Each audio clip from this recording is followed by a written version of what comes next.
अरे कितना वक्त लग रहा है, तालाब अभी भी बहुत दूर है। कपड़े धोकर लौटते वक्त रात हो जाएगी। एक काम करते हैं ना, पास में ही एक तालाब है, उसी में चलो, वही कपड़े धो लेते हैं। ये तुम कैसी बातें कर रही हो? नहीं नहीं, तुम्हें नहीं पता, वो तालाब तो श्रापित है, श्रापित। जो भी उस तरफ गया है वो कभी लौट कर नहीं आया। मैं तो वहाँ नहीं जाऊंगी। ना बाबा ना, मैं नहीं जाऊंगी। तुम तो जानते हो जंगल में कितने खतरनाक जंगली जानवर होते हैं। हमें अपनी जान की भी तो बहुत फिक्र है ना, इसलिए मैं तो उसी तालाब में जा रही हूँ। फिर दोनों घबराई हुई पास के ही तालाब की ओर जाने लगती है। जैसे ही दोनों तालाब के किनारे कपड़े धोने लगती है, तभी अचानक पानी के अंदर से एक छोटा सा कमल का फूल बाहर निकलता है। अरे ये देखो, यह छोटा सा कमल का फूल कितना प्यारा लग रहा है। हाँ हाँ, मैंने भी इतना प्यारा कमल का फूल कभी नहीं देखा। लेकिन ये देखो, यह तो धीरे धीरे बड़ा हो रहा है। अचानक देखते ही देखते वो कमल का फूल बहुत ही विशाल हो जाता है। चंदा देखो, मुझे यहाँ कुछ ठीक नहीं लग रहा है। हमें यहाँ से चले जाना चाहिए। चलो चलो, यहाँ से चलते हैं।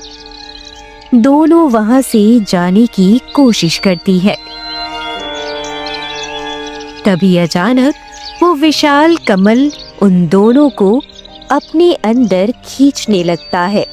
नहीं नहीं, बचाओ बचाओ, मुझे इसके अंदर नहीं जाना है, बचाओ।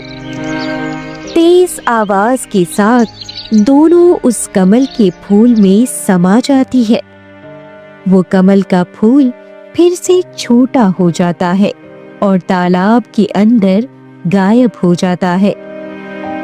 वहीं दूसरी तरफ पूरे राज्य में ये खबर आग की तरह फैल जाती है।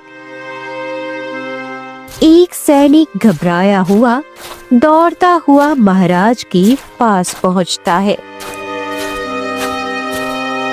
ये क्या हो गया? तुम इतने हाँफ क्यों रहे हो? महाराज, फिर से हमारे गांव की 2 लड़कियां गायब हो गई हैं। उनके माता पिता का रो रो कर बुरा हाल है। हे भगवान, ये क्या हो गया? हमारे राज्य में हर रोज तालाब के किनारे लड़कियां कैसे गायब हो रही हैं? महाराज, अब तक हमारे गांव से 10 से ज्यादा लड़कियां गायब हो चुकी हैं। अगर अभी भी कुछ नहीं किया गया तो इस तरह तो पूरा गांव खाली हो जाएगा। नहीं, मुझे इसका कोई ना कोई इंतजाम करना ही पड़ेगा। ठीक है, तुम जाओ, मैं देखता हूं कि मैं क्या कर सकता हूं।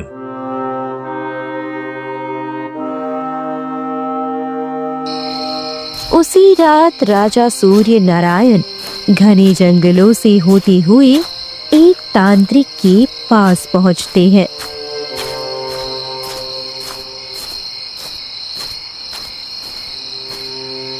आओ आओ सूर्य नारायण, मैं जानता था तुम मेरे पास अवश्य आओगे। तांत्रिक महाराज, आप तो जानते ही हैं मेरी परेशानी। मेरे राज्य में कई दिनों से लोग गायब हो रहे हैं और खासकर लड़कियां। ये सब उस श्रापित तालाब के पास ही हो रहा है। ये तुम्हारे ही बुरे कर्मों का नतीजा है। अगर तुमने वो सारे पाप नहीं किए होते तो शायद आज ये दिन ना देखना पड़ता। हाँ, मैंने जो पाप किए हैं उन्हें तो मैं बदल नहीं सकता, लेकिन अब इससे बचने का कोई उपाय तो होना चाहिए। बचने का अब कोई उपाय नहीं है, बस अगर तुम अपनी और अपनी पुत्री की भलाई चाहते हो तो उसे उस श्रापित तालाब के पास मत जाने देना, वरना अगला नंबर तुम्हारी बेटी का होगा। वो भी उसी तालाब में गायब हो जाएगी और तुमने जितने भी पाप किए हैं वो सारे कर्मों की सजा तुम्हारी बेटी को मिल जाएगी। नहीं नहीं, ऐसा नहीं हो सकता। वो मेरी एकलौती बेटी है। अगर उसे कुछ हो गया तो मैं कैसे जिंदा रहूंगा? जाकर अपनी बेटी को रोक दो, उसे कमरे में बंद कर दो और राजमहल से बाहर निकलने मत दो, अगर उसे सही सलामत देखना चाहते हो। तांत्रिक की ये बातें सुनकर राजा सूर्य नारायण थर थर कांपने लगते हैं।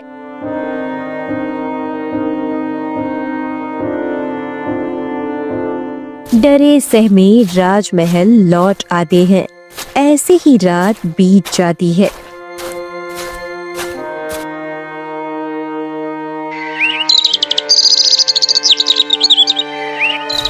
अगली सुबह होती ही राजकुमारी चंद्रकांता राजा सूर्य नारायण के पास आती है।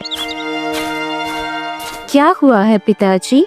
आप बहुत घबराए हुए से लग रहे हो। कुछ नहीं पुत्री, बस ऐसे ही मुझे अपने राज्य की बहुत फिक्र हो रही है। अच्छा ठीक है पिताजी, वो मैं आज जंगल भ्रमण के लिए जा रही हूँ। बहुत दिन हो गए हैं मैंने जंगल भ्रमण नहीं किया है, तो सोचा आज चली जाती हूँ। नहीं बेटी, तुम जंगल भ्रमण के लिए नहीं जाओगी, तुम्हारी जान को खतरा है। ऐसी कोई बात नहीं है पिताजी, आप झूठ बोल रहे हो। मैं हर 2-3 दिनों में जंगल जाती हूँ। भला मेरी जान को क्या खतरा होगा? मैं तो जाऊंगी ही जाऊंगी। और वैसे भी मैंने अपनी सहेलियों से वादा किया है, इसलिए आज उनके साथ जंगल भ्रमण के लिए तो जरूर जाऊंगी। बेटी, तुम जानती हो हमारे गांव में लगातार लड़कियां गायब हो रही हैं और मुझे तुम्हारी बहुत फिक्र है। अगर तुम्हें कुछ हो गया तो मैं कैसे रहूंगा? तुम मेरी एक लौती बेटी हो। नहीं पिताजी, मुझे कुछ नहीं होगा। आप मुझ पर भरोसा रखिए। आप चिंता मत कीजिए, मुझे कुछ नहीं होगा। नहीं, मैंने जो कह दिया वो कह दिया। सैनिकों, ले जाओ राजकुमारी को और ध्यान रखना कि ये महल से बाहर ना जाने पाएं। सैनिक राजकुमारी चंद्रकांता को कमरे की ओर ले जाने लगते हैं। नहीं पिताजी, नहीं, ये आप ठीक नहीं कर रहे हो। मुझे जाने दीजिए मुझे। सैनिक राजकुमारी चंद्रकांता को कमरे में बंद कर देते हैं और चले जाते हैं। चंद्रकांता दरवाजा पीटती रहती है, लेकिन सैनिक दरवाजा नहीं खोलता है। दरवाजा खोलो, दरवाजा खोलिए पिताजी, आप कुछ भी कर लीजिए, पर आप मुझे वहां जाने से नहीं रोक सकते। मैं तो जाऊंगी ही, खोलिए दरवाजा।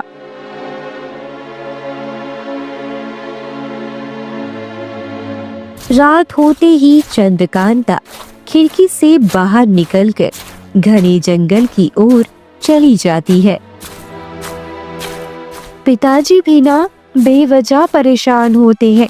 अरे इतना सुंदर जंगल है और ये घना जंगल, मुझे ऐसा लगता है जैसे यहाँ मेरी माँ की यादें बसी हो और मैं यहाँ न आऊं, ऐसा कभी नहीं हो सकता है, कभी भी नहीं। चंद्रकांता पूरे जंगल में घूमती रहती है। तभी उसे तालाब के किनारे एक बेहद खूबसूरत नौजवान बैठा हुआ दिखाई देता है। अरे वाह, ये क्या, इतना खूबसूरत लड़का मैंने अपने जीवन में कभी नहीं देखा। ये तो कितना सुंदर है, मुझे उससे बात करनी चाहिए। लेकिन वो इतनी रात को तालाब के किनारे इतना उदास क्यों बैठा है? उसके पास जाकर पूछती हूँ। चंद्रकांता उसके पास जाती है।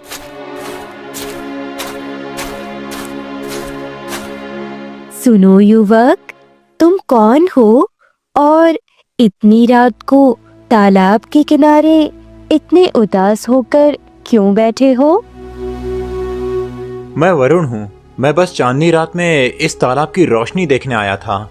रात कितनी खूबसूरत होती है। वैसे तुम कौन हो और इतनी रात को यहाँ क्या कर रही हो? मैं राजकुमारी हूँ। मेरे पिताजी मुझे जंगल भ्रमण के लिए नहीं आने देते। कहते हैं मेरी जान को खतरा है। इसी वजह से मैं चोरी छिपे जंगल भ्रमण के लिए निकली हूँ। अच्छा ठीक है, चलो हम दोनों साथ में पूरा जंगल घूमते हैं। 2 लोग होंगे तो मन भी लगेगा। हाँ, क्यों नहीं, चलो चलते हैं। दोनों पूरी रात जंगल में घूमते रहते हैं और ढेर सारी बातें करते हैं। वहीं दूसरी तरफ सैनिक भागते हुए महाराज के पास आते हैं। महाराज, महाराज, राजकुमारी चंद्रकांता अपने कमरे में नहीं है, वो भाग गई हैं। ये तुम कैसी बातें कर रहे हो? मेरी बेटी कहाँ जा सकती है? नहीं, तांत्रिक ने जो कहा था वो सच नहीं हो सकता। जल्दी जाओ, सब जगह ढूंढो, मुझे किसी भी कीमत पर मेरी बेटी चाहिए। फिर सभी सैनिक जंगल की ओर निकल जाते हैं और राजा सूर्य नारायण सिर पकड़कर बैठ जाते हैं। हे भगवान, ये क्या हो गया? मैं नहीं चाहता कि मेरे कर्मों की सजा मेरी बेटी को मिले। कुछ तो मेहरबानी करो भगवान, मेरी बेटी को कुछ मत होने देना, कुछ मत होने देना।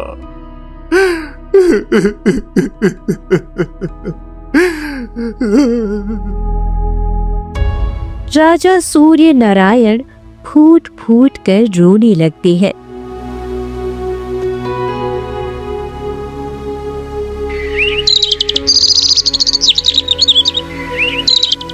वहीं दूसरी ओर चंद्रकांता वरुण के साथ बैठी होती है। अरे, तुमसे बातें करते करते कब सुबह हो गई मुझे पता ही नहीं चला। अब मुझे राजमहल जाना चाहिए। हाँ जरूर, लेकिन हम फिर कब मिलेंगे? पूरी रात तुमसे बातें करते हुए कैसे बीत गई मुझे पता ही नहीं चला। हमारी सोच बहुत मिलती जुलती है। मैं रोज तुमसे मिलने इसी तालाब के किनारे आया करूंगी। हमारी दोस्ती बहुत गहरी होगी। अब मैं चलती हूँ। हाँ, क्यों नहीं। चंद्रकांता राजमहल लौट आती है। राजा सूर्य नारायण दौड़कर आते हैं और चंद्रकांता को गले लगा लेते हैं। क्या हुआ है पिताजी? आप बहुत परेशान लग रहे हो। बेटी, तुम कहाँ चली गई थी? मैंने तुम्हें मना किया था, फिर भी तुम जंगल क्यों गई? पिताजी, आप बेवजह परेशान हो रहे हैं। देखिए ना, मैं जंगल भी गई और सही सलामत लौट भी आई। देखिए, मुझे कुछ भी नहीं हुआ। आप बेवजह फिक्र करते हैं। हाँ, शायद मैं ही ज्यादा डर गया था। पिताजी, आप खामखा ओझा तांत्रिक के पास जाते रहते हो। उसकी कोई जरूरत नहीं है। अब मुझे स्नान करने जाना है। मैं चलती हूँ। हाँ, जाओ बेटी। चंद्रकांता वहाँ से चली जाती है। शायद तांत्रिक ने बातों को ज्यादा गंभीर बना दिया। अगर मेरी बेटी को गायब होना होता तो वो हो चुकी होती।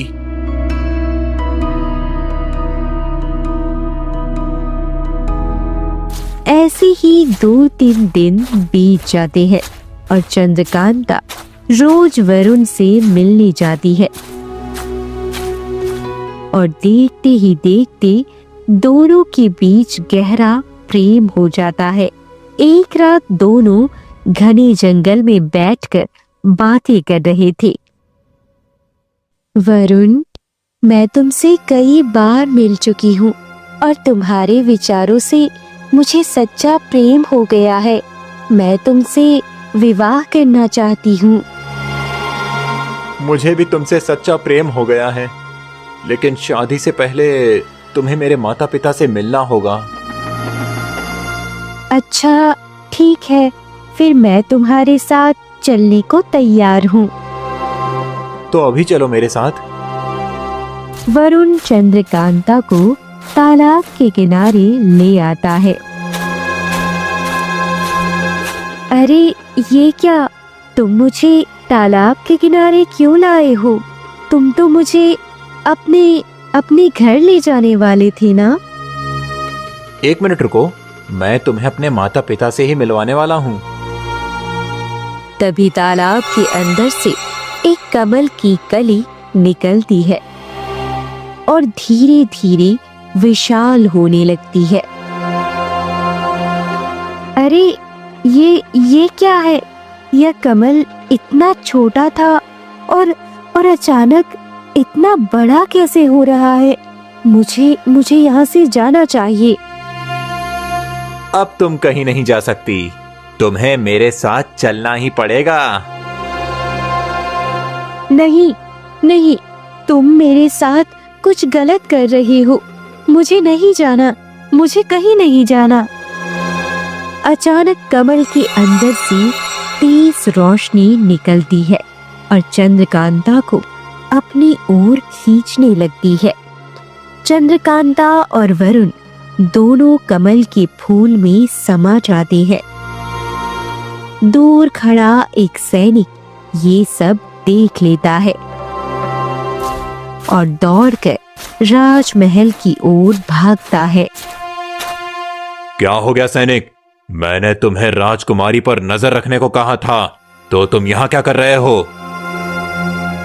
महाराज, मैं राजकुमारी पर नजर ही रख रहा था। अचानक ही वो तालाब के अंदर एक बहुत ही विशाल कमल के फूल के भीतर समा गई और उसके साथ एक लड़का भी था। अगर ऐसा था तो तुमने मुझे पहले क्यों नहीं बताया कि राजकुमारी किसी लड़के से मिल रही हैं? महाराज, मैं तो राजकुमारी पर नजर रख ही रहा था, लेकिन उन्हें तो आभास हो गया था कि मैं उनका पीछा कर रहा हूँ। वो हर वक्त मेरी नजरों से बच जाती थी, लेकिन आज जैसे तैसे ये सब देख पाया। लगता है राजकुमारी उस श्रापित तालाब के अंदर चली गई हैं। ये सुनते ही राजा सूर्य नारायण का चेहरा पीला पड़ जाता है। नहीं, ऐसा नहीं हो सकता। मेरी बेटी, मुझे उसके पास जाना होगा। राजा सूर्य नारायण पागलों की तरह तांत्रिक के पास पहुंचता है। क्या हो गया सूर्य नारायण? आज फिर से मेरे पास आ गए। मेरी बेटी उस श्रापित तालाब में चली गई। ये कैसे हो सकता है? भला मेरी बेटी किसी विशाल कमल के फूल के अंदर कैसे जा सकती है? तुम नहीं जानते कि तुमने जितने भी गांव वालों को मारा था वो मरे नहीं थे। वो सब उसी कमल में कैद हैं और वो सब जीवित हैं। अब उसी दुनिया में तुम्हारी बेटी भी चली गई है। अब तुम्हारी बेटी कभी जिंदा वापस नहीं लौट सकती। नहीं, ऐसा नहीं हो सकता। मेरी बेटी मुझे छोड़कर नहीं जा सकती। भगवान के लिए कोई रास्ता तो होगा। अब कोई रास्ता नहीं है। अब तुम अपनी बेटी को भूल जाओ। वहीं दूसरी तरफ राजकुमारी चंद्रकांता और वरुण दोनों जोर से गिरते हैं। वे खुद को एक फूलों की दुनिया में पाते हैं जहाँ चारों तरफ सिर्फ फूल ही फूल है। ये क्या, तुम मुझे कहाँ ले आए हो? यह तो फूलों की दुनिया है, चारों तरफ सिर्फ फूल ही फूल है। यही हमारी दुनिया है, हम इसी दुनिया में रहते हैं राजकुमारी। मैंने तुम्हें अपने प्रेम के जाल में फंसाकर यहाँ लाया है, अब तुम मेरे साथ चलो। वरुण, मैंने तुम पर इतना भरोसा किया, तुमसे इतना प्रेम किया और तुम मुझे यहाँ ले आए। इतने में ही अचानक वहाँ बहुत सारे गांव वाले इकट्ठा हो जाते हैं। ये क्या, इतने सारे गांव वाले, ये सब क्या है? यहाँ क्या हो रहा है? और ये फूल, इन फूलों से आंसू क्यों गिर रहे हैं? जैसे ये फूल रो रहे हो। आखिर बात क्या है? क्योंकि इन फूलों में तुम्हारे राज्य के वो सभी लोग कैद हैं जो गायब हो चुके हैं। हम सब ने उन्हें फूल बनाकर यहाँ कैद किया है, अब तुम्हें भी हम फूल बनाकर यहीं कैद करेंगे। नहीं, तुम लोग ऐसा क्यों कर रहे हो? यह बहुत गलत है। और तुम्हारे पिता ने जो हमारे साथ किया, क्या वो सही था? आप लोग ये क्या कह रहे हैं? मुझे कुछ भी समझ नहीं आ रहा। यह दुनिया क्या है? आप लोग हमारे राज्य के लोगों को क्यों गायब कर रहे हैं? तो सुनो, ये तुम्हारे पिता के कर्मों की सजा है।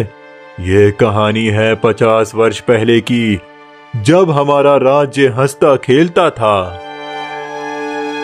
यार, मैं थक गया हूँ ये गरीबी वाली जिंदगी जी जी कर। मुझे राजा बनना है इस राज्य का। इसके लिए मुझे जो करना पड़े मैं करने के लिए तैयार हूँ। सूर्य नारायण अपनी किस्मत खोजते हुए घने जंगल की ओर बढ़ गया। जंगल और भी घना होता चला गया कि तभी अचानक उसकी नजर एक तांत्रिक पर पड़ी। तुम जो सोच रहे हो वो मैं जानता हूँ और मैं तुम्हारी इच्छा पूरी कर सकता हूँ। भला तुम मेरी इच्छा कैसे पूरी कर सकते हो? तुम तो एक तांत्रिक हो। मैं इस राज्य का राजा बनना चाहता हूँ। ये इच्छा तुम कैसे पूरी कर सकते हो? 4 बच्चे उठाकर मेरे पास ले आओ। उनके साथ मैं अपनी तंत्र विद्या पूरी कर लूंगा। उसके बाद तुम्हें इस राज्य का राजा बना दूंगा। क्या सच में? इतना छोटा सा काम और बदले में राजा? हाँ, क्यों नहीं।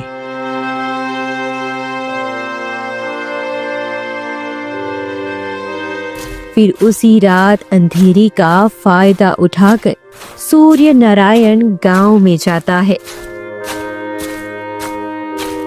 और 4 मासूम बच्चों को चुरा लेता है।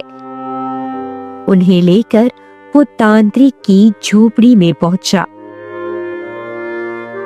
ये लो, तुम्हारे कहे अनुसार 4 बच्चे ले आया हूँ। अब बताओ मैं राजा कैसे बनूंगा? तुमने मेरा काम कर दिया, अब मेरा मंत्र पूरा हो जाएगा। रुक जाओ, मैं तुम्हें राजा बनने का उपाय बताता हूँ। तांत्रिक अपनी झोली से एक खंजर निकालता है और सूर्य नारायण की ओर बढ़ाता है। ये खंजर ले जाओ, इससे राजा को मार देना। जैसे ही ये खंजर राजा के शरीर में लगेगा, उसका अस्तित्व मिट जाएगा। लोग उसे याद भी नहीं करेंगे। उसकी जगह तुम राजा बन जाओगे। ये कैसे संभव है? इस खंजर में ऐसी क्या शक्ति है? ये कोई साधारण खंजर नहीं, बहुत तपस्या के बाद मैंने इसे प्राप्त किया है। अगर मैं राजा बन गया तो तुम्हारी हर इच्छा पूरी करूंगा। अब मैं चलता हूँ। फिर रात के अंधेरे में सूर्य नारायण चोरी छिपे राजमहल में घुस जाता है और राजा के कक्ष में पहुंचता है। राजा गहरी नींद में सो रहे थे। बस अब किसी भी तरह राजा को मारना होगा। वो खंजर उठाकर राजा के सीने में घोंप देता है। अचानक तेज रोशनी फैलती है और राजा पल भर में गायब हो जाते हैं और उनके राजसी वस्त्र सूर्य नारायण के शरीर पर आ जाता है।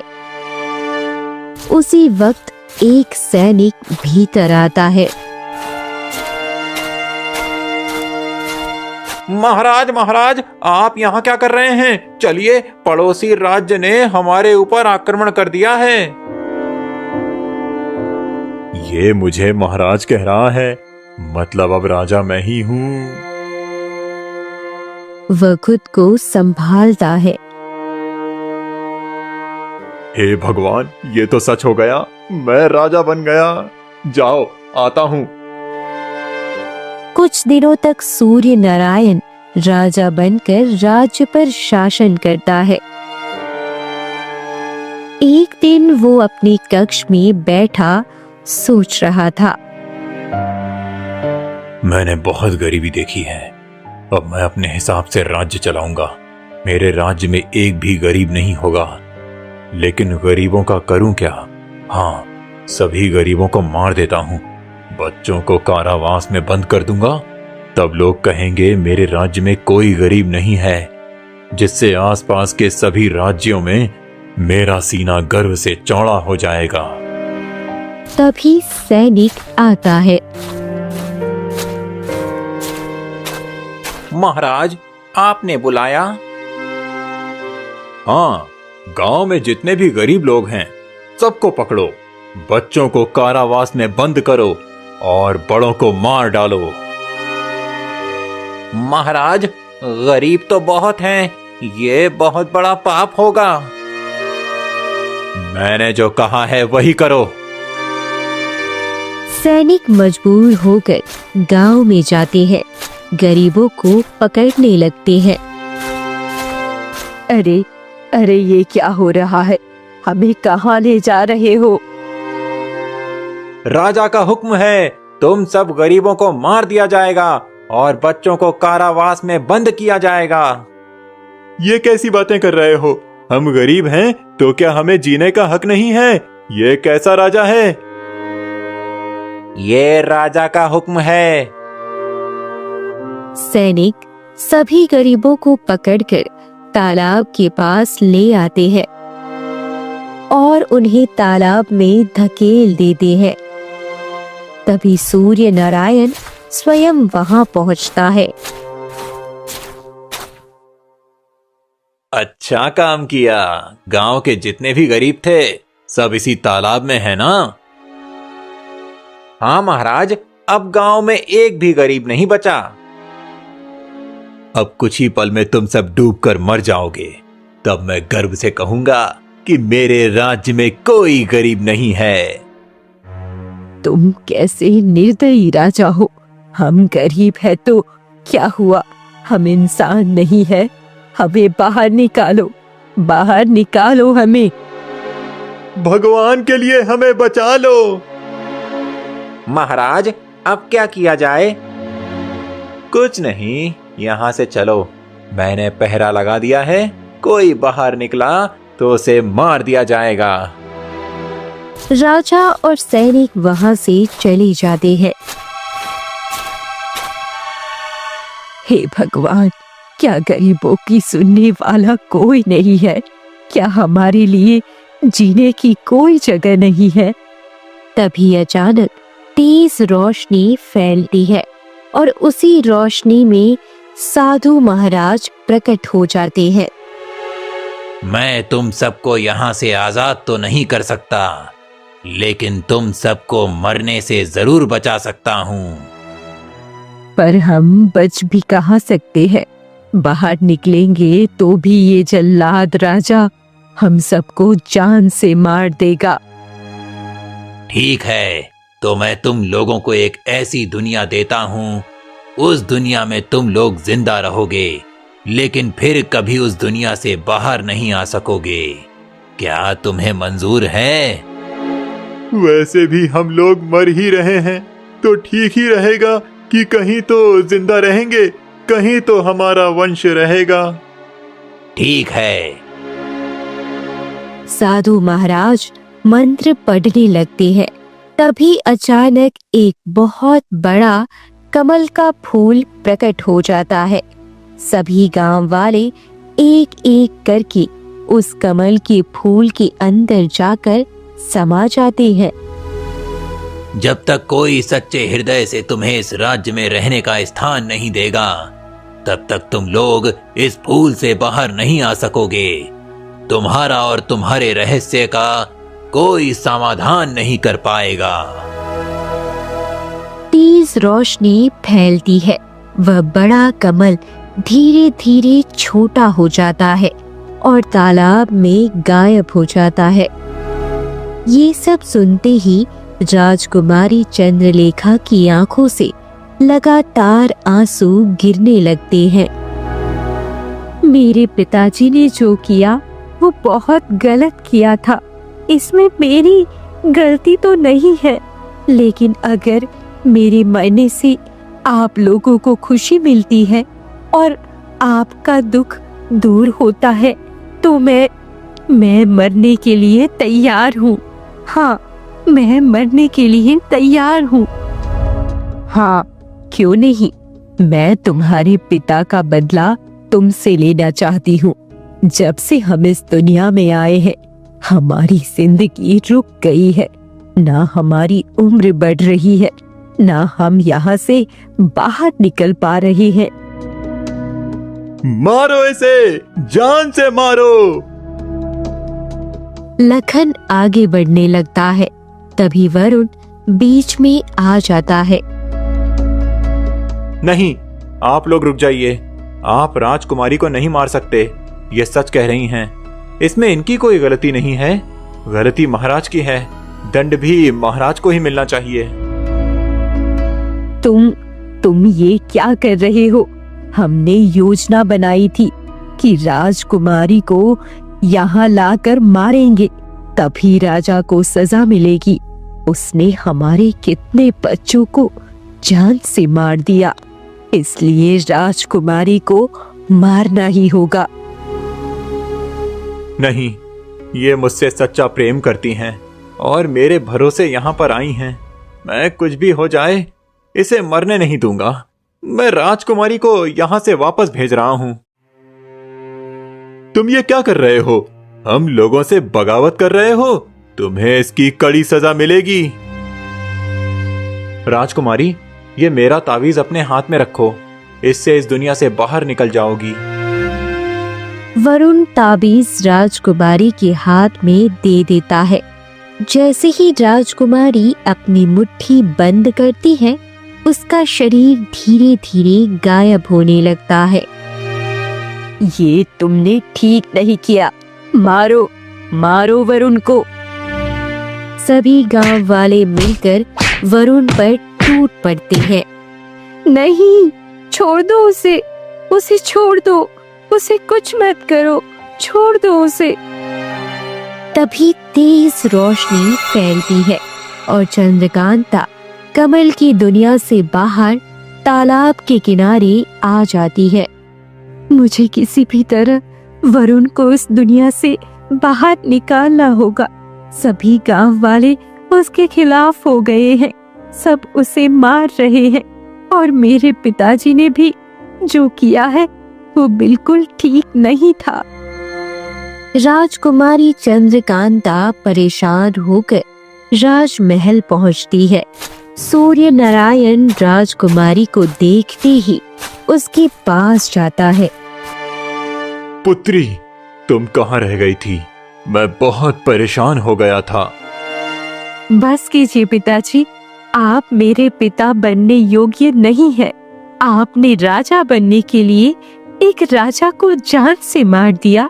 अपने राज्य की शान बढ़ाने के लिए अपने ही राज्य के सभी गरीब लोगों को तालाब में मरने के लिए छोड़ दिया, लेकिन वे मरे नहीं हैं।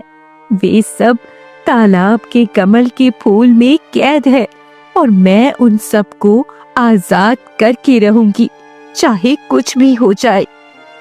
बेटी, मैंने बहुत पाप किए हैं, लेकिन अब मैं उन्हें बदल नहीं सकता हूँ।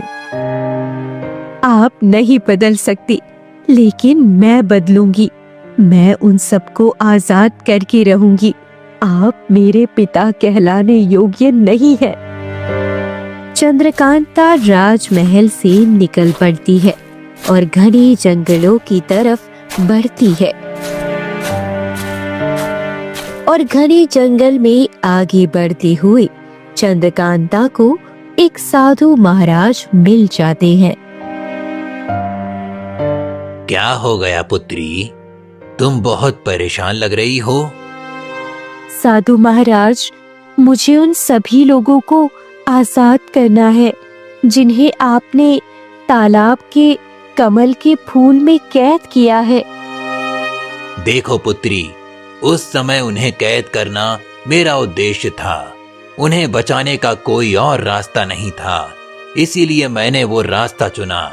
लेकिन उन्हें आजाद करना इतना आसान नहीं है। तुम्हें अपने प्रेम की कुर्बानी देनी होगी। ठीक है साधु महाराज, अगर मेरे प्रेम की कुर्बानी से इतने लोगों की जिंदगी आजाद हो सकती है और मेरे वरुण की जान बच सकती है, तो मैं अपने प्रेम की कुर्बानी देने के लिए तैयार हूँ। तुम्हारे प्रेम की कुर्बानी से वो लोग कुछ ही पलों में आजाद हो जाएंगे पुत्री। यह सुनते ही चंद्रकांता पागलों की तरह तालाब के किनारे पहुंच जाती है। तभी तेज रोशनी फैलती है। एक विशाल कमल टूट जाता है और उसके अंदर से सभी गांव वाले तालाब के किनारे बाहर आ जाते हैं। अरे रे, ये क्या? मुझे तो यकीन ही नहीं हो रहा। क्या हम सच में इस कमल से आजाद हो गए? सच में मुझे भी यकीन नहीं हो रहा। चंद्रकांता, तुमने क्या किया है? मुझे पता है तुमने ही ये सब किया है। हाँ, मैंने अपने प्रेम की कुर्बानी देकर तुम्हारे सभी लोगों को और तुम्हें इस तालाब के कमल से आजाद किया है। मैं जानती हूँ कि अब मैं तुम्हें कभी अपने पति के रूप में नहीं पा सकती, लेकिन तुम्हारे सिवा मेरा पति कोई और नहीं बनेगा, कभी नहीं। मैं भी तुमसे सच्चा प्रेम करता हूँ राजकुमारी।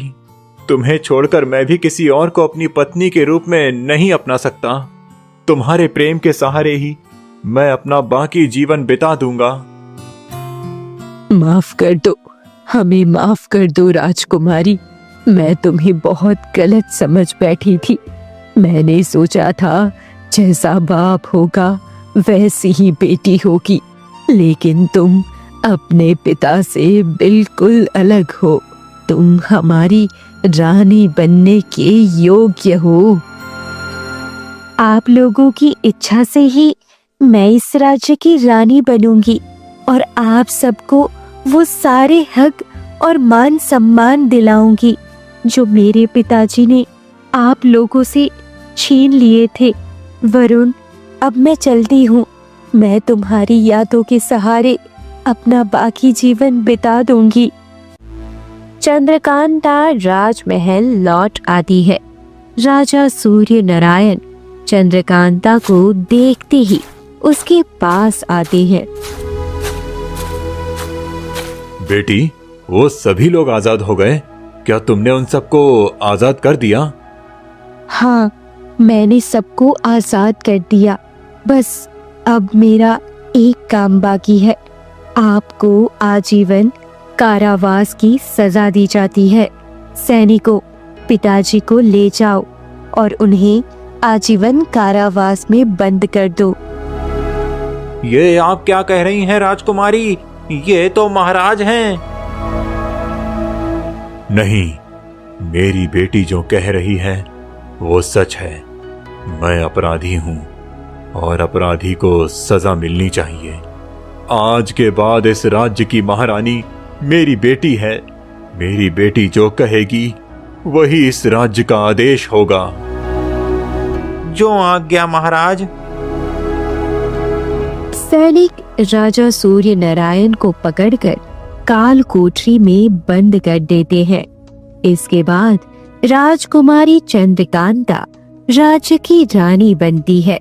वो सभी गरीब और दुखी लोगों को उनका हक और सम्मान लौटाती है और अपने सच्चे प्रेम की यादों के सहारे चंद्रकांता अपना बाकी जीवन न्याय और करुणा के साथ बिताती है। तो दोस्तों, कैसी लगी आपको ये कहानी?